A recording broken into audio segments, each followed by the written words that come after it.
Okay, maybe it's about time to take a look at one of these songs. I just picked the first one, A Cabin in the Woods, which is the final final. I love those mature titles. Yeah, I mean, everybody who's mixing knows exactly where these titles come from. And I didn't invent it at all. It's basically a common agreement to name the final of the finalists like this.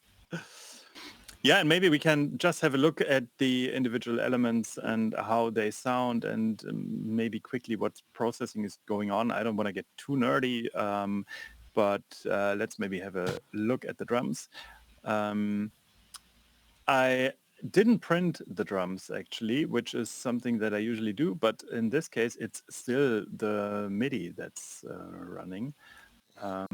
Since performance is not so much an issue anymore with the new computers, it was easier because I still went in and did adjustments to velocity and timing.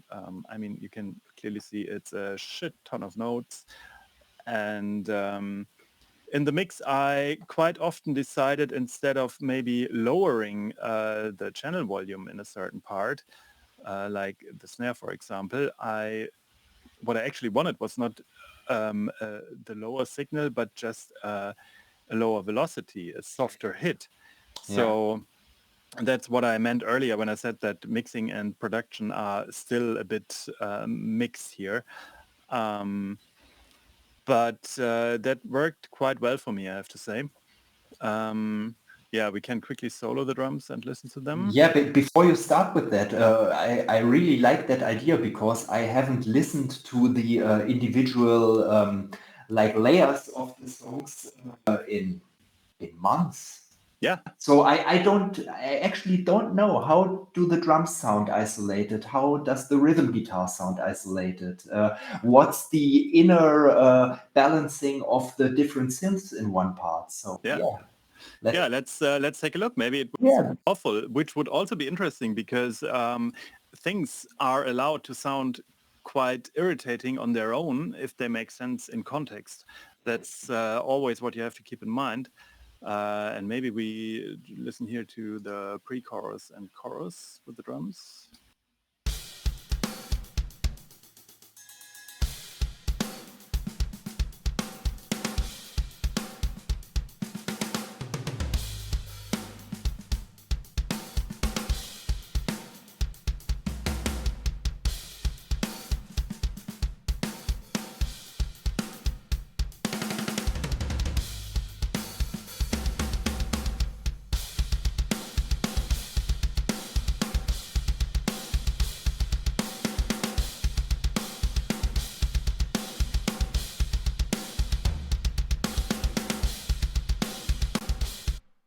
Yeah, so as you can hear, the drums are still very roomy. That was my first thought. Yeah. I'm surprised. That's something I didn't do on the first record as much because I thought there would be no space, which was a stupid idea in hindsight. And I also didn't do it in the first version of these songs. And then I was on tour with Kim, who was touring with me. And he said, yeah, it sounds cool, but I'm missing the room sounds. And then I was listening to it again and focusing in on it. And he was completely right. So that was one of the triggers basically for me to go back to the drawing board with the drum sound, because I don't even know why I didn't do it, because I love roomy sound on drums. It's I don't really like artificial reverbs on drums. If they are recorded in a good room, then you should use the room. It makes them sound natural and alive. And the P5 library is very good at it because it's been recorded at a very good studio and very well captured. So I relied way more on that. I still have a snare reverb going and a bit of a drum reverb. Wait, I lied. There is not even a snare reverb in this song. I used it in other songs, but more for an effect in certain parts where I wanted to the snare to become really wide and open. But that is mainly just a drum kit in a room. So now I wonder, how does that work together with the bass? Could you keep the drums and add the bass?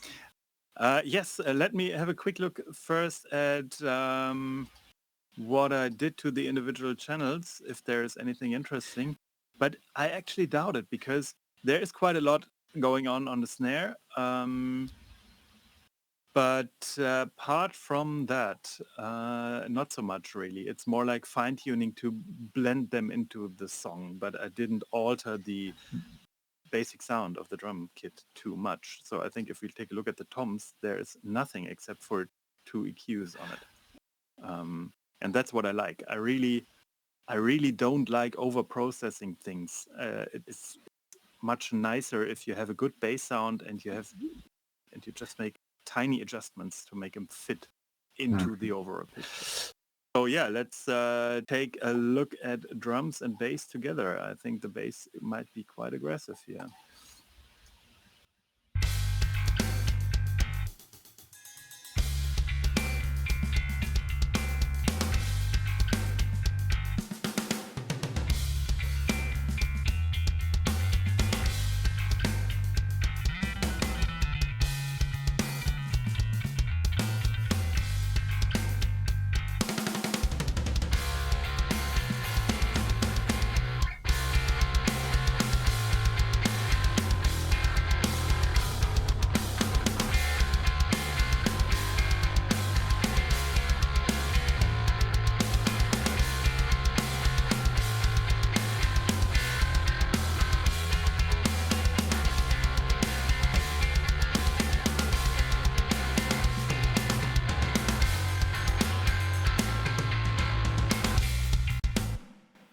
Yep.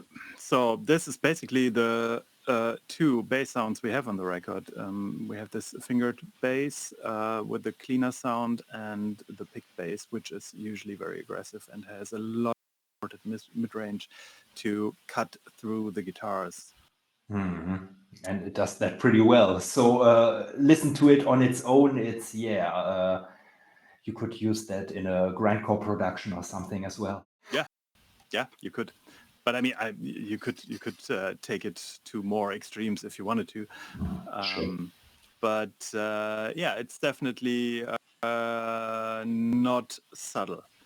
And maybe we take a look at the chorus with the guitars in it.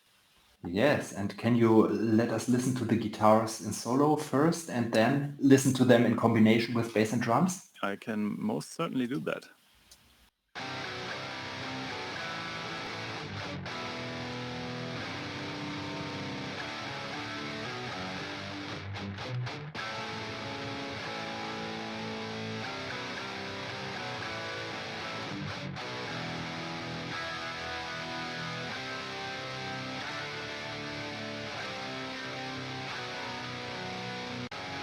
These are actually 2 layers of guitar.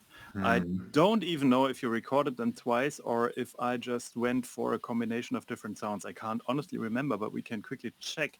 I think with the chorus you octaved the rhythm guitars down. That might be. I don't know. Yes. Let's take a listen to these.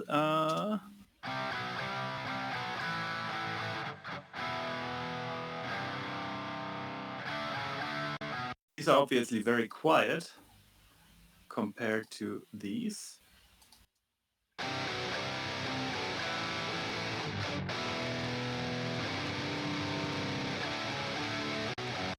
Know why I did it, because I was missing some fullness in these guitars, so I blended in a second layer of guitars here, and I think they are not octave. And we know where that lack of fullness comes from, don't we? Thanks to Christian Kohle. Exactly, yeah. We a big shout out to his education about DI boxes. I already talked about it with quite a lot of audio engineers now, and nobody ever heard of it, which is very Really? interesting. Yeah. Everybody's super surprised. So maybe we have to make a separate episode only on that topic and put in links to Christian Kohle's video everywhere, because it's really, really useful. Now let's listen to both guitars together, and I will turn these on and off down here.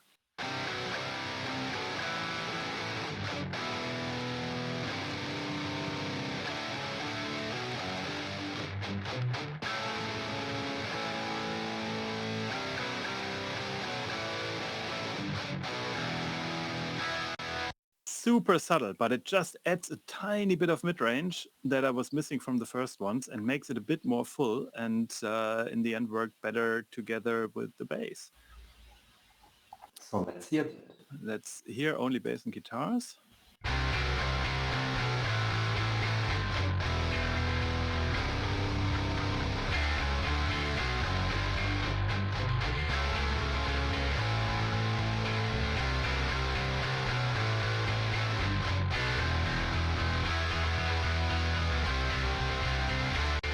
Yeah, so it's pretty obvious. The bass brings all the punch and low end that's missing from the guitars, because they are quite filtered. And if I would push these frequencies on the guitars as well, it would just get a complete mess. And now we have it. We have this low end centered in the middle, and the guitars basically play around it. So throw in the drums. I throw in the drums.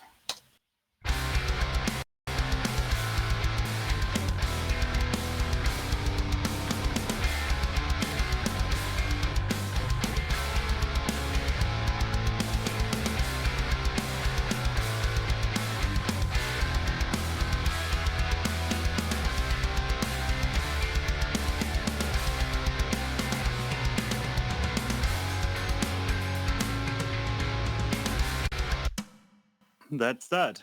That's pretty wild. It is pretty wild, especially considering that there are so many more tracks playing at the same time. So as you have probably noticed, that doesn't sound finished on its own. No, definitely. Because there needs to be space for what's going on at the same time. Like the organ, for example, my most hated instrument. Thank you. My most beloved instrument. Thing is, an organ players will kill me now, but it's basically a glorified electric guitar when it comes to frequency range. They battle each other heavily. So you need to keep the guitars a bit thinner than you might want to do in the first place to leave some space. And of course, you have to pick the right organ sound to fit in, to blend in somehow. Okay, yeah, we have the organ here, which is quite subtle on its own. It just fills in some sonic holes, basically. So it's not really noticeable as a individual instrument in here.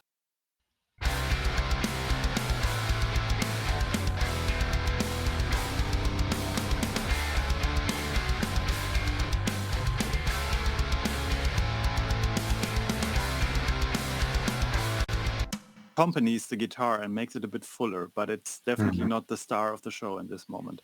Yes. But if we turn on the whole synth section now, which is also 1, 2, 3 at least, and even more later, synth at the same time, then it becomes more of a full picture.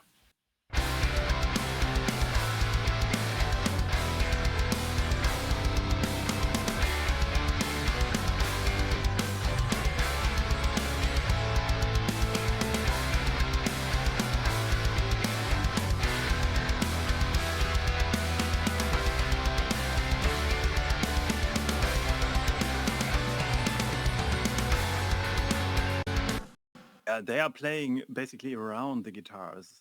They make everything wider, and it's a bit like ear candy. There's something to discover. And all of a sudden it becomes much more of a whole song, a bigger picture. And then, of course, we have the vocals and the full song. I went to the woods to experience life, learn from the lessons it held. We may not arrive our port anytime soon, but we can, yes we can preserve a true core. I went to the woods to experience life. They also sound very roomy and verby, and there's a lot of delay on them, which you can't really hear in the mix, or at least not as much as you can when it's soloed.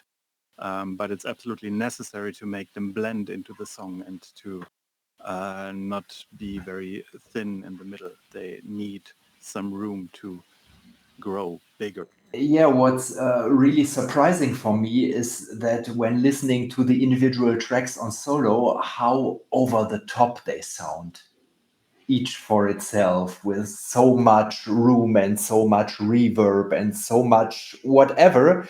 And so many of these details cancel each other out so that the final result is sounding I wouldn't say completely different. canceling out. I would No. say they complement each other, and it just becomes one unit, basically.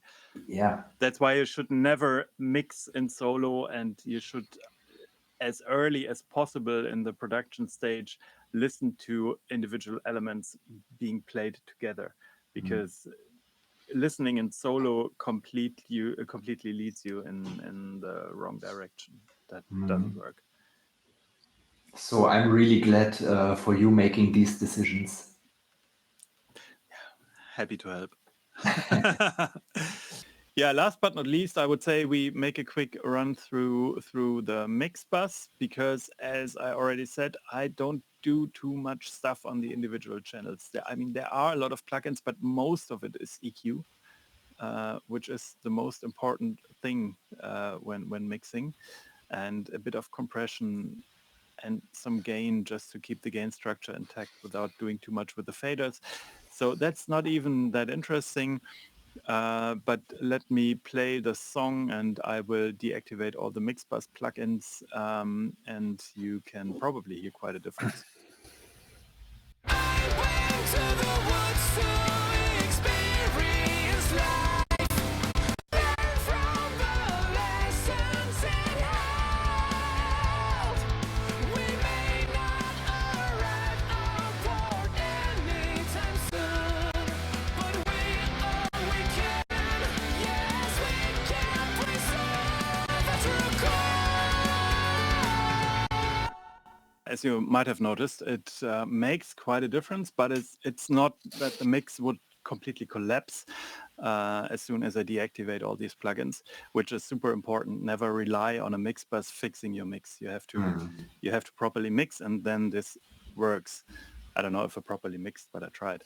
And we can maybe quickly go through the individual stages that are going on here, because I'm quite happy with this MIXBUS settings. So first of all, we have this fantastic plugin, Valentine's Company, and it's the Unfair Child, a compressor which is not doing much. It's just adding a bit of glue. I went to the woods to experience life. So it's maybe 1 dB of gain reduction, really not much. Next up is the MB Mix Head, which makes everything sound a bit wider, and it adds a tiny bit of harmonic distortion to make it more organic. It's a very, very subtle effect. If I turn it on and off, you might not even be able to hear it, especially not when you're listening with your earbuds on the train.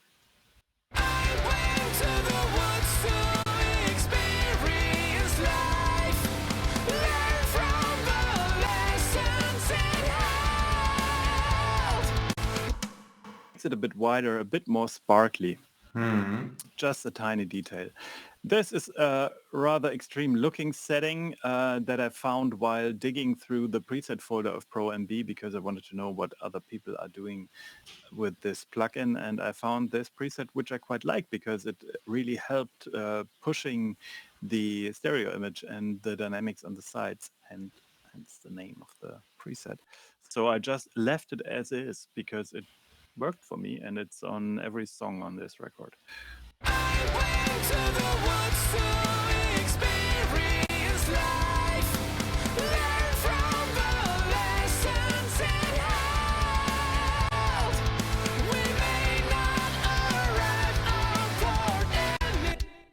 Just brings everything forward in a very pleasant way. It does. Then we have the Gulfos plugin, which is basically a plugin that cleans up your mix where you forgot to do it. It's a very dangerous plugin because you can easily ruin your whole mix. I can show you. I'm running it pretty hot, so to say. I dialed it back on the other songs. Yeah, we can clearly hear the difference when I turn it on and off.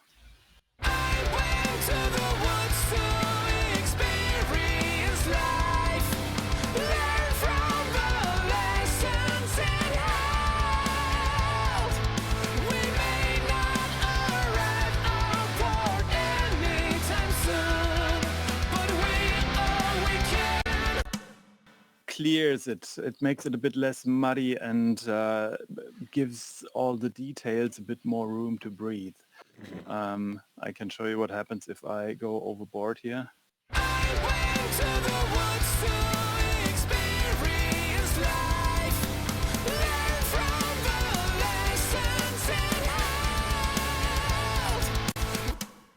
Terribly harsh and unpleasant and almost uncontrolled again. So that's not where we want to be. I think I could even dial it back a bit more because I already exported the final mix. Then we have another instance of ProMB, which I always use on every mix just to control the low end a bit.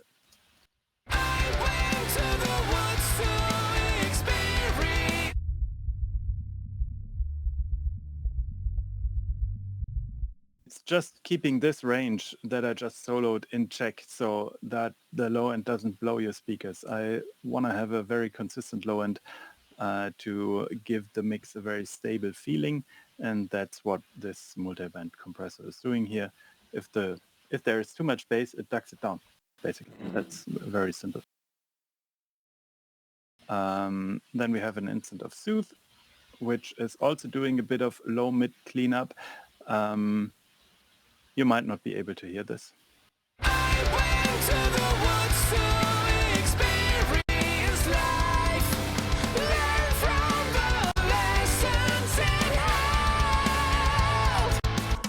Tiny bit more clear. We can actually listen to what the plugin is doing if I click this delta button here, and now we can hear the frequencies it's taking out.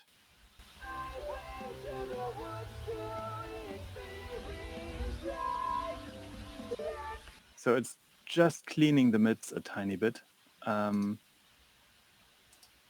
make it a bit more even. Ozone 10 with a pretty heavy EQ curve because I somehow found that it could take a bit more top end, and yeah, that's how I dialed it in. And I also think that I might have gone a bit overboard with the low end, so I dialed it down a notch.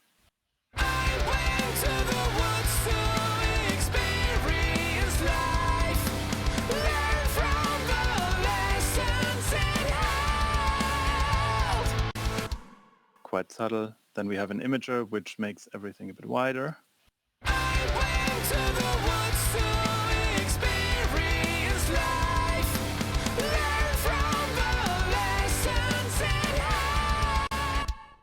Last but not least, a dynamic EQ, which takes out a few frequencies that I found need to be controlled.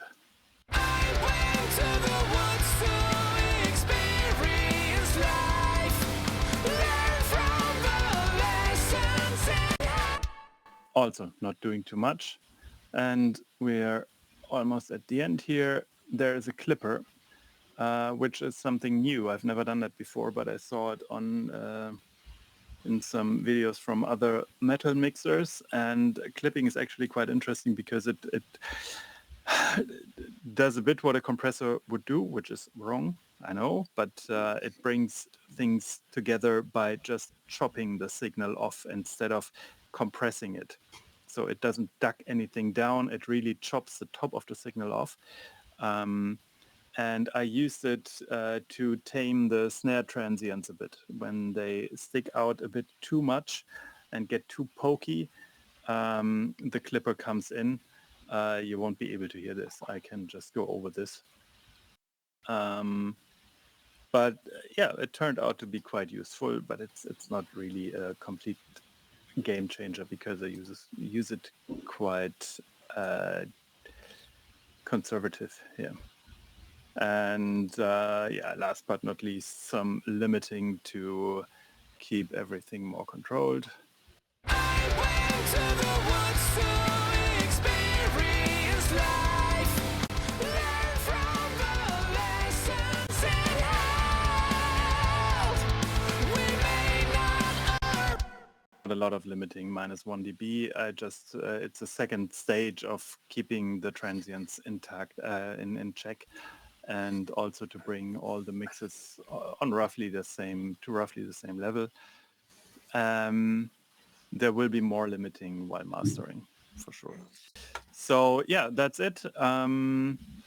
As you have heard, it is quite subtle, and the mix doesn't collapse if I turn it off, but it helps to have a more polished product at the end of the mix.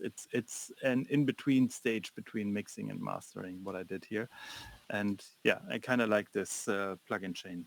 I might use it again.